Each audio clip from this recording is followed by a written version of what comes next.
நல்லது பண்றதுக்கு அரசியலுக்கு வாங்கடா, கொள்ளை அடிக்கிறது கொலை பண்றதுக்கு அரசியலுக்கு.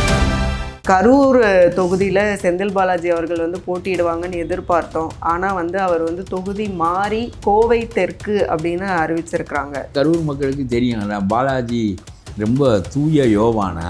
அவர் இந்த பெருங்கூட்டத்தில் என்னென்ன செய்திருப்பார் என்பது யாரும் எதிர்பார்க்கக்கூடியதான். சொந்த ஊரான கரூரை விட்டு ஓடுகிறார், கோவைக்கு ஓடுகிறார். இந்த கருத்து எட்டேராது என்று கருதி ஓடுகிறார். நம்ம ஜாதிக்காரன் மந்திரி ஆகட்டும், நம்ம ஜாதிக்காரன் நிற்கிற போது எப்படி வேற ஆளுக்கு போடுறது, நம்ம முஸ்லீம் லீக் நிற்கிற போது முஸ்லீம் இப்படித்தான் சிந்திக்கிறார்கள். ஆகவே அதனால தான் இவர்களே திரும்ப இந்த ஸ்டாலின் போன்றவர்களெல்லாம் வர முடிவதற்கு காரணம் மனித பலவீனங்களின் மீது வேலைலாம் நடக்கின்றன. ஏற்கனவே வந்து அமைச்சர்களாக இருக்கக்கூடிய கயல்விழி செல்வராஜ் அவங்களுக்கு வந்து வாய்ப்பு வழங்கப்படலை, மனோ தங்கராஜ் அவங்களுக்கு வாய்ப்பு வழங்கப்படலை. அலாவுதீனும் 40 திருடர்களின் கூட்டம் அது.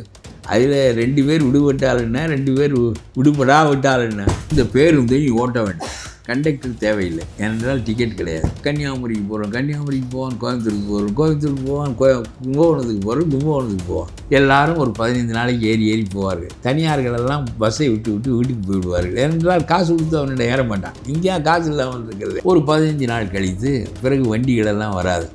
டிரைவர் சம்பளம் கொடுக்கவில்லை என்று வீட்டுக்கு போய்விடுவான். டிக்கெட் வாங்கியே 48,000 கோடி கடன்னா டிக்கெட் வாங்காட்டி எவ்வளவு கடன்? இன்க்ளூசிவ் நியூஸ் தமிழ் நேயர்களுக்கு வணக்கம். இன்றைக்கு நேர்காணலில் நம்ம கூட இணைஞ்சிருக்காங்க தமிழக தன்னுரிமை கழகத்தினுடைய நிறுவன தலைவர் திரு பழ கருப்பையா அவர்கள். நிறைய கேள்விகள் கேட்க போகிறோம், வாங்க பேசலாம். வணக்கம் சார். கரூர் தொகுதியில் செந்தில் பாலாஜி அவர்கள் வந்து போட்டியிடுவாங்கன்னு எதிர்பார்த்தோம். ஆனால் வந்து அவர் வந்து தொகுதி மாறி கோவை தெற்கு அப்படின்னு அறிவிச்சிருக்கிறாங்க. ஸோ அப்போ வந்து கரூர் இஷ்யூக்கும் அவருக்கும் அப்போ சம்மந்தம் இருக்குது, அதனால அவங்கள வந்து தொகுதி மாற்றிட்டாங்களா? இப்போ டெல்லியில் விசாரணை நடக்கின்ற காரணத்தினால் ஒருவேளை இந்த விசாரணையினுடைய கசிவுகள் வெளியே வந்து 2வது கரூர் மக்களுக்கு தெரியும், பாலாஜி ரொம்ப தூய யோவானா. அவர் இந்த பெருங்கூட்டத்தில் என்னென்ன செய்திருப்பார் என்பது யாரும் எதிர்பார்க்கக்கூடியதான்.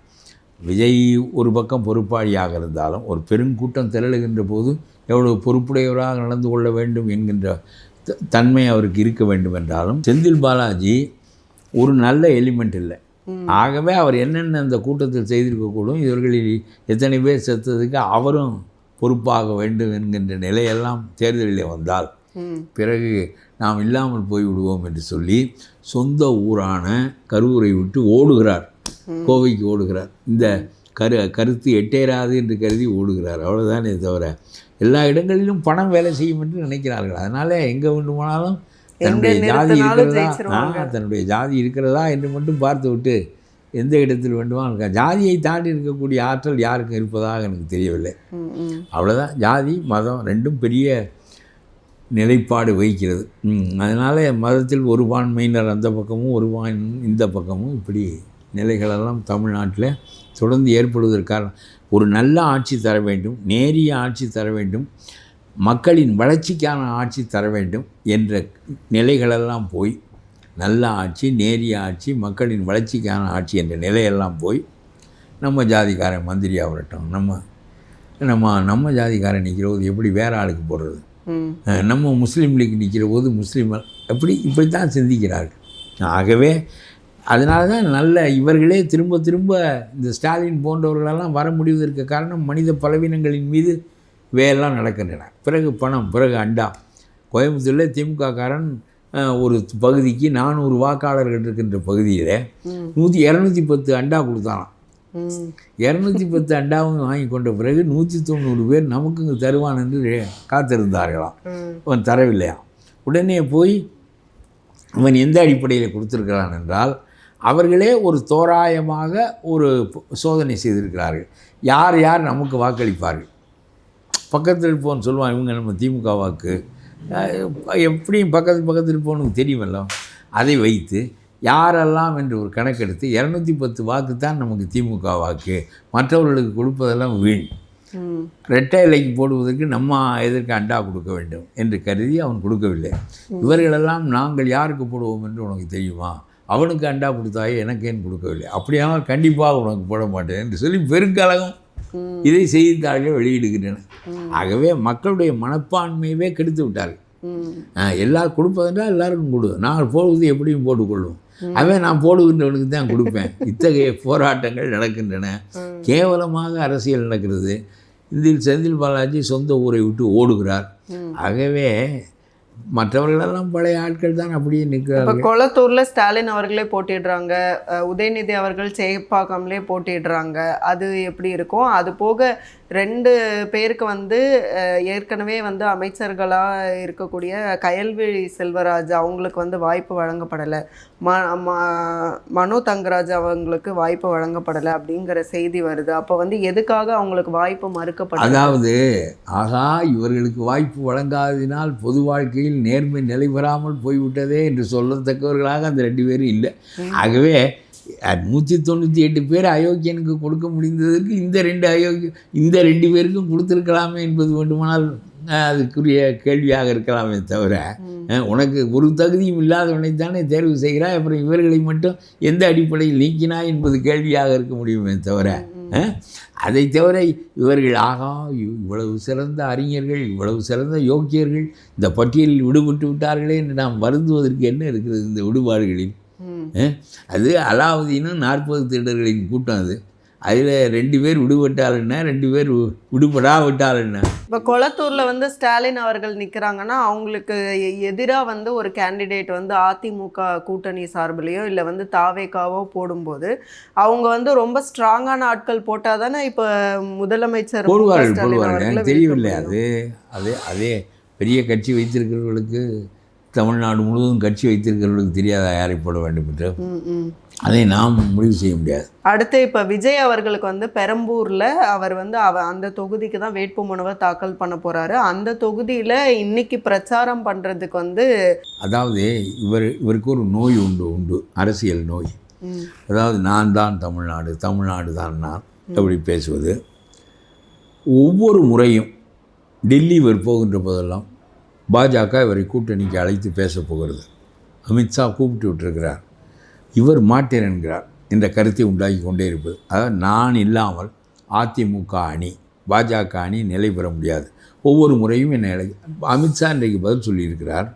ஒரு முறை கூட நாங்கள் விஜயை அழைத்ததோ விஜயிடம் கூட்டணி பற்றி பேசியதோ கிடையாது என்று உள்துறை அமைச்சர் பொறுக்க முடியாமல் கடைசியில் இந்த செய்தியை வெளியிட வேண்டியதாகிவிட்டது. ஆதவ அர்ஜுனா சொன்னார் 90 சீட்டு பேரம். ஆதவ அர்ஜுனா யோக்கியனா? பரிசு கொடுக்காமல் பரிசு சீட்டு வைக்கிறவர்கள். இந்த கூட்டத்தை வைத்து கொண்டு இவர் எப்படி மக்களை வாக்கு பெறப் போகிறார் என்று எனக்கு தெரியவில்லை. இதெல்லாம் ஆதவ அர்ஜுனா மாதிரி கீழான ஆட்களை வைத்து கொண்டு பரப்புகின்ற செய்தி தான்.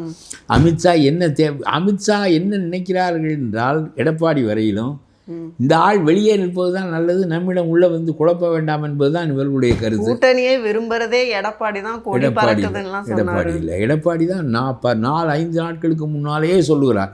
ஒரு தரமும் பேசியதில்லை, எங்களிடம் அவர் வரப்போவதும் இல்லை, நாங்கள் அழைக்கப் போவதும் இல்லை என்று தெளிவாக நான் கலந்து கொண்டு கூட்டத்தில் தான் பேசுகின்ற போது சொன்னார். அவர்கள் அமித்ஷா இல்லை பேசவில்லை என்கிறார். எடப்பாடி எங்களுக்கு நீ யார் பேசினார்கள் என்று சொல்ல வேண்டும், எந்த தேதியில் எந்த மணியில் யாரோடு அது நடந்தது, யார் அழைத்தார்கள் என்று சொல்ல வேண்டும். உனக்கு உன்னுடைய பலவீனம் காரணமாக என்னையா இந்த ஒரு பொம்பளை பழைய காலத்தில் கதைகளில் வரும், அந்த ராஜா என்னை கூப்பிட்டாரு, இந்த ராஜா என்னை கூப்பிட்டாரு, அந்த பண்ணையார் உனக்கு வீடு கட்டி தரேன்னாரு, இந்த ஜமீன்தார் உன்னை வச்சுக்கிறேன்னாரு, நான் வந்து ஆனால் முடியாது அப்படின்னு எல்லாருக்கும் சொல்லிட்டேன்னு சொல்லி தன்னுடைய மார்க்கெட்டை அவள் ஏற்றிக்கொள்வது போல இவரும் அமித்ஷா கூப்பிட்டார், எடப்பாடி கூப்பிட்டார், அவர்கள் கூப்பிட்டார்கள், ஒவ்வொரு தரமும் இதையே பேசுகிறார்கள் என்று சொல்லி பரப்பி இது அசிங்கமாக இருக்கிறது.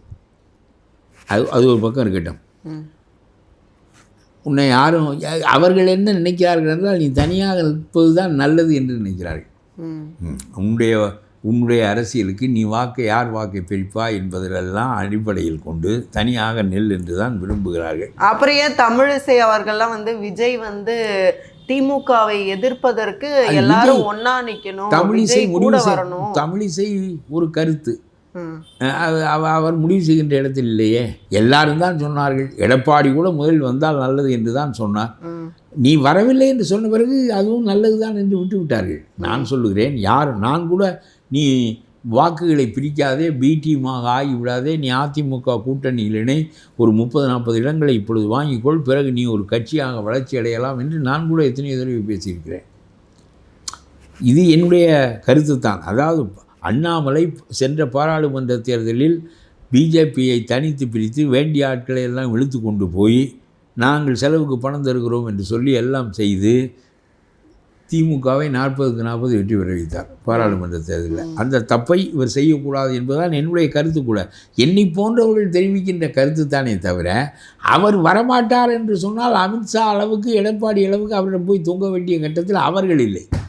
வந்தால் நல்லது, சேர்த்துக்கொள்வோம், வராவிட்டால் தோலையட்டும், உன்னுடைய விருப்பப்படி நாம் நம்முடைய பலத்தில் தேர்தலை சந்திக்கிறோம் என்ற அடிப்படையில் தான் அவர்கள் இருக்கிறார்கள். ஆகவே இது ஒரு பலவீனம். நான் சொன்ன அந்த பொம்பளை கதை தான், அந்த ராஜா என்னை கூப்பிட்டாரு, இந்த ராஜா என்னை கூப்பிட்டாருங்கிற பலவீனம் தான். அது ஒரு பக்கம் இருக்கட்டும். இன்னொன்று, தேர்தல் ஆணையம் இது போலீஸ்காரர்கள் கையிலே இல்லை. போலீஸ்காரர்களே ஸ்டாலின் கையிலே இல்லை. இப்பொழுது தேர்தல் ஆணையத்தின் கையிலே அவர்கள் இருக்கிறார்கள். தேர்தல் ஆணையம் யாரை வேண்டுமானாலும் மாற்றி அமைக்கலாம். ஒரு டிஜிபியை தூக்கிவிட்டு வேறொரு டிஜிபியை நியமிக்கலாம். ஒரு செக்ரட்டரியை தூக்கிவிட்டு வேறொரு செக்ரட்டரியை நியமிக்கலாம். அது 2 மாதத்திற்கு, அந்த 1 மாதம் 2 மாதத்திற்கு அது நடைமுறையில் இருக்கும். ஏனென்றால் இப்பொழுது தேர்தல் ஆணையத்தின் கட்டுப்பாட்டுக்குள் நம்முடைய அதிகார வர்க்கம் இருக்கிறது. இதில் ஸ்டாலின் மீதும் வழக்கு போடலாம். இத்தகைய நிலையில் இது இவருக்கு தெரியாது. இவர் என்ன நினைத்து கொண்டிருக்கிறார், போலீஸ்காரன் தான் மிந்தி மறுத்தான், அப்பொழுது ஸ்டாலின் ஆட்சி, இப்பொழுது தேர்தல் ஆணையத்தின் ஆட்சி இந்த 1 மாதத்திற்கு. ஸ்டாலின் பெட்டியில் அதனால தான் போய் கம்ப்ளைண்ட் பண்ணுறாரு. அதனால் இவர் கம்ப்ளைண்ட் பண்ணுறது இடம் தெரியாமல், அவருக்கு முறை தெரியாமல் இங்கே வரும். அதாவது நம்ம ஒரு சைவ உணவு சாப்பிட்றதுக்கு முனியாண்டி விலாஸுக்கு போனது மாதிரி, உனக்கு வேண்டிய சைவ உணவுன்னா நீ பங்கஜவல்லி விலாஸுக்குள்ள போகணும். எதுக்கு முனியாண்டி விலாஸுக்கு போகிற? இப்போ தேர்தல் ஆணையம் உனக்கு முடிவு செய்யுது, தனி மனிதர்களுக்கு உன் முகமே தெரிய வேண்டிய அவசியம் இல்லை, நீ எல்லாத்தையுமே ஆன்லைனில் எனக்கு இத்தனாம் தேதி கூட்டம், தெருமுனையில் இந்த கூட்டம் வேண்டும், இந்த இடத்தில் வேண்டும், இந்த இடத்தில் பொது இடத்தில் வேண்டும் என்று நீ கேட்க முடியும். உன்னுடைய முகம் தெரியாமலே வேறு யாரும் பதிவு செய்யாத நிலையில் அந்த இடம் அனுமதிக்கப்படுகின்ற இடமாக இருக்கின்ற நிலையில் அவர்கள் அனுமதி கொடுத்து விடுவார்கள். 48 மணி நேரத்திற்கு முன்னால் விண்ணப்பிக்க வேண்டும் என்பதே உனக்கு தெரியவில்லை. உனக்கு எதுவும் தெரியாது, ஆனால் தெரிந்தவனை வைத்துக் கொள்வதும் இல்லை. அதுதான் உன்னிடம் இருக்கின்ற பெரிய ஒரு சர்வ முட்டாள்களை வைத்துக்கொண்டு அவங்களுடைய யோசனையின் பேரில் நீ செயல்படுகிற. அதுதான் என்னுடைய கருத்து. அதாவது இந்த பாமகவை கவிழ்த்து விட்டு வந்த ஆளை சர்வ மூளையாக வைத்து கொண்டு செயல்பட்டால் உனக்கு யாரிடம் விண்ணப்பிக்க வேண்டும் என்றே தெரியவில்லை. இப்பொழுது தேர்தல் ஆணையத்தின் கையில் இருக்கிறது அதிகார வர்க்கம். 48 மணி நேரத்திற்கு முன்னால் விண்ணப்பிக்க வேண்டும் என்றே தெரியாமல் எதை எடுத்தாலும் ஒரு நோய் போல் ஆகிவிட்டது. எனக்கு தர மறுக்கிறார்கள், என்னை கண்டு பயப்படுகிறார்கள். ஆகவே எனக்கு அனுமதி கொடுத்து விட்டால் மக்கள் திரண்டு விடுவார்கள், அதனால் ஓட்டுகள் மாறிவிடும், எனக்கே விழுந்துவிடும் என்பதனால் கூட்டம் நடத்தவே அனுமதிக்கவில்லை. கூட்டம் நடத்தவே அனுமதிக்காவிட்டாலும் அவ்வளவு மோகம் உனக்கு இருந்தால் தானாக வெற்றி பெற்று விடுவாயே. ஆகவே 48 மணி நேரத்திற்கு முன்னால் விண்ணப்பிக்க வேண்டும் என்ற கதையே தெரியாமல் நீ என்ன அரசியல் நடத்தப் போகிறாய்? அது முதலில் அந்த அறியாமை, ignorance, out of ignorance he is doing all such things. அது அவருடைய குறைபாடு. அப்புறம் என்ன தான் எல்லா கட்சியிலையும் கூட்டணி கூப்பிட்டார்கள், எனக்கு அனுமதி தர மறுக்கிறார்கள், எல்லாம் நோய். நான் தான் தமிழ்நாடு தான் நான் என்று சொல்வது. அப்புறம் என்னை கண்டு ஸ்டாலின் மிரண்டு விட்டார் என்று சொல்வது. என்ன எல்லாம் 1 மாதத்திற்கு தான். பிறகு அப்புறம் நம்ம இருக்கிற இடம் தெரியாமல் போயிட்டால் யாரை கண்டு யார் மிரடுவார்கள்? முதல்ல புரிய வேண்டும். இது நான் என்று சிந்தித்து பழக்கப்பட்ட சினிமா பழக்கம். சினிமாவிலே தான் எங்கிட்ட நடக்குமாடா, என்னடா சொல்கிறேன் அவன். ஆனாலும் மக்கள் செல்வாக்கு அதிகமாக தானே இருக்கான்னு பார்ப்போம்.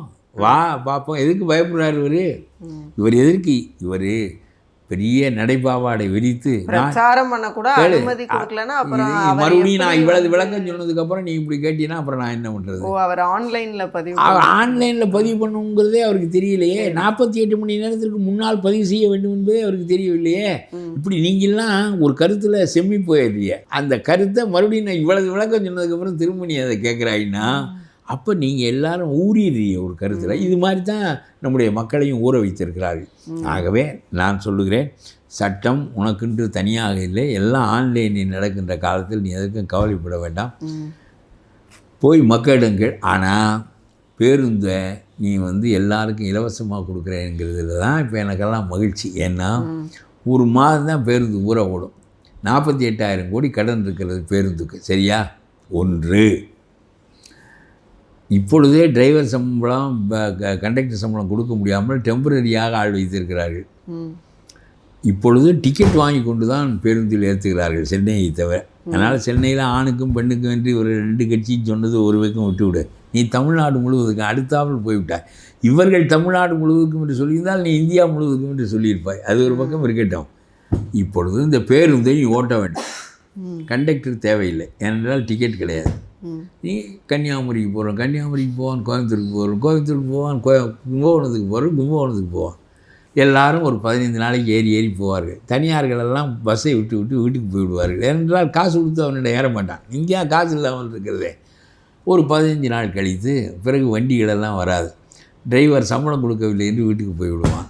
ஆண்களுக்கும் சேர்த்து இலவசம்னு சொன்னது அதிமுக தானே சொல்லியிருக்கு. இவர் வந்து ஒரு ஊருக்கு கொஞ்சம் முயன்று பார்க்கலாம், அவ்வளவுதானே தவிர தமிழ்நாடு முழுவதுக்கும் இலவசமாக கொடுத்தா என்ன ஆகும் என்று உனக்கு சொல்லுகிறேன். பேருந்துகளெல்லாம் புதிதாக லேலண்டிலேருந்து எடுக்கப்படுது. அதுக்கு வங்கி கடன் கொடுக்குது. இந்த வங்கிக்கு நம்ம டிக்கெட் விற்கிறதன் மூலம் அவங்களுக்கு தவணை கட்டுறோம். சரியா? இப்பொழுது டிக்கெட் விற்காது, தவணை கட்ட முடியாது, பேங்க்கு பணம் கொடுக்க மாட்டேன், லேலண்டு வண்டி விற்க மாட்டேன். சரியா? இருக்கிற பழைய வண்டியெல்லாம் டிப்போவில் அடப்பட்டு கிடக்கும். அதுக்கப்புறம் மக்களுக்கு ஏறுவதற்கு வண்டி கிடைக்காது. அவன் தவிச்சு போயிடுவான். என்ன, எல்லாம் வெகு தூரங்களுக்கு இப்போ பயணம் செய்து பழக்கப்பட்டு விட்டார்கள், வேலைக்கோ மற்றவற்றுக்கோ. அதனால் எல்லா பேருந்தும் ஒரு மாதத்தில் நின்றுவிடும். இந்த மாதிரி ஒரு திட்டத்தை எவனோ ஒரு முட்டாள் சொன்னேன்னா அதை நீ மக்கள்கிட்ட சொல்லலாமா? நான் தமிழ்நாடு முழுவதும் இலவச பேருந்து சொல்லலாமா? ஒரு மாதம் தாங்குமா அந்த திட்டம்? பிறகு எல்லா வண்டிகளும் நின்று விடுவேன். டிக்கெட் வாங்கியே 48,000 கோடி கடன்னா டிக்கெட் வாங்காட்டி எவ்வளவு கடன்? இவர்கள் ஊழல் செய்வதனால் கடன் என்று வைத்துக்கொள். எவ்வளவு ஊழலே செய்யாமல் நேரிய ஆட்சியிலும் பணம் வாங்காமல் டிக்கெட் இல்லாமல் பேருந்து ஓட்ட முடியாது, டிக்கெட் கொடுக்காமல் ரயில் ஓட்ட முடியாது, டிக்கெட் கொடுக்காமல் எந்த வாகனத்தையும் ஓட்ட முடியாது. இது கூட தெரியாமல் நீ இதை செய்வேன் அதை செய்வேன் என்று சொன்னால் ஆமாம் என்று நம்பி ஓட்டு போட்டால் நிலை குறைந்து போய்விடும் அரசாங்கம்.